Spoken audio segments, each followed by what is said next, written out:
Greetings, everyone. Today's special guest is Marius, a Microsoft Business Application MVP from Austria and a true expert in the Power Platform ecosystem. Marius has a passion for helping business unlock the full potential of their application with practical, real-world solutions.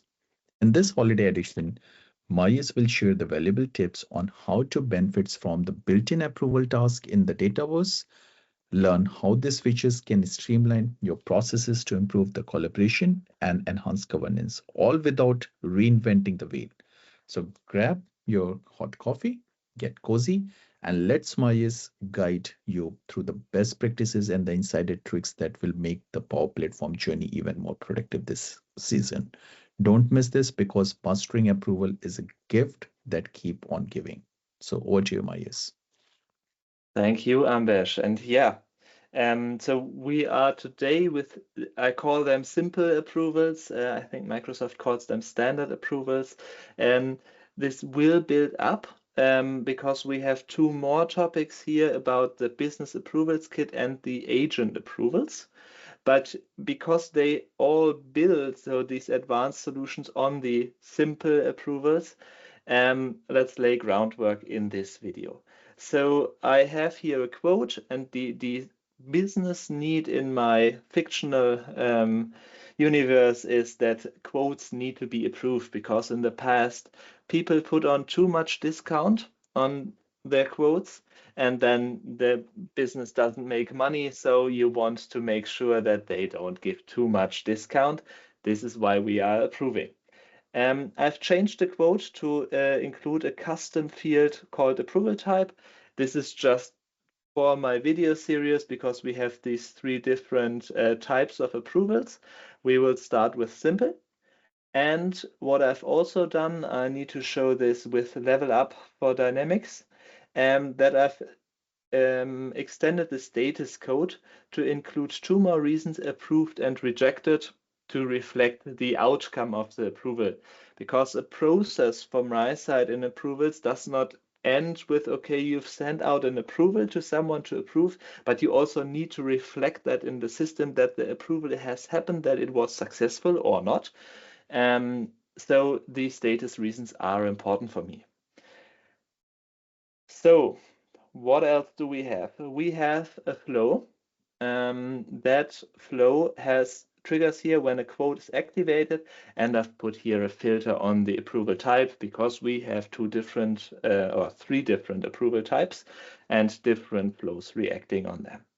So then we are getting the owner and their manager, because we will then call this task here, which is called start and wait for an approval. And let me check if I got this right. So if we look for approval, then yeah, Microsoft calls these standard approvals. Here you see the different tasks they have. Besides start and wait for approval, I want to also make you aware that there's a create an approval, which will not really wait, which will just start the approval and then no longer bother about it. It will just return you values from that approval, like the GUID of the record. So, but we have start and wait for approval, and the others look pretty much the same in terms of input. So you have different types, and basically there are three types. So approve and reject, okay, versus custom responses. So when you don't want to call this approve and reject, but a little bit differently, and then first to respond or everyone. Yeah, so if you have, I have a single person here, so this doesn't matter if I choose first or all, but if you have, let's say, 5 people, either the first one just approves and it's done in a team, or every one of those 5 needs to go. And sequential approval is, of course, okay, you put in 5 people and the first one has to approve, then the second one, and so on.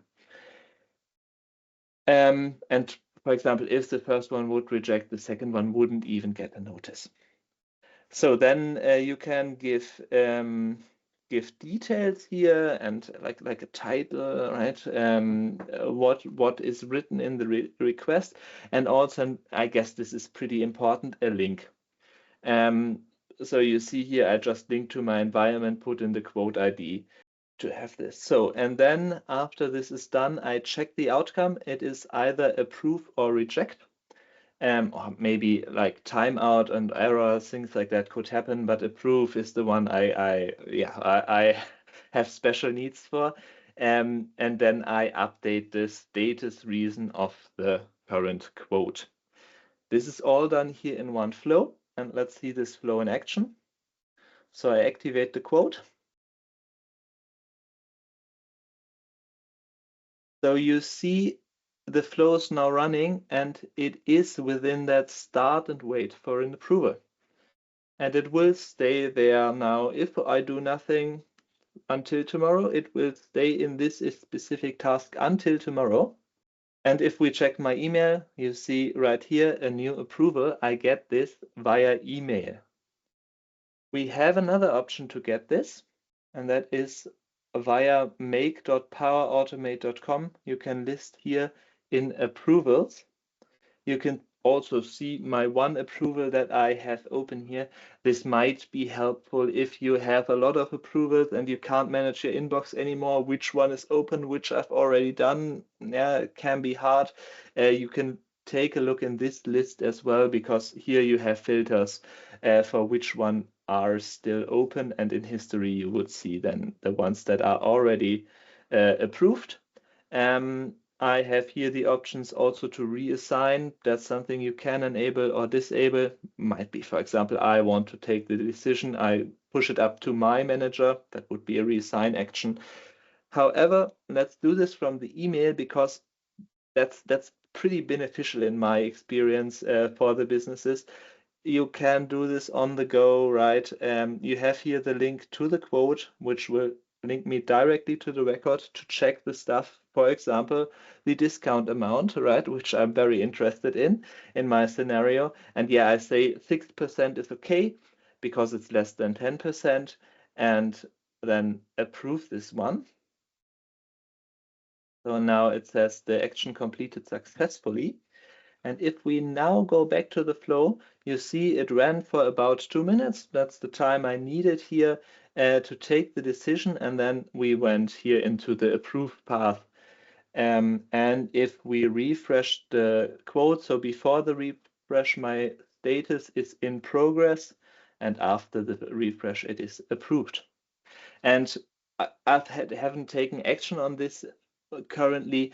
You could imagine something like, I don't know, for approved, you don't want someone to send out a disapproved quote to a customer, so probably export to PDF and create order buttons. You would hide them, right? If the status reason is not approved, something like that. So one more point, I haven't talked about installation at all until this time, because you don't need to. The first time you run one of these tasks, in that moment, the task will detect if the solution you need is installed, and if not, it will install it. So this will take at 5 to 10 minutes, right?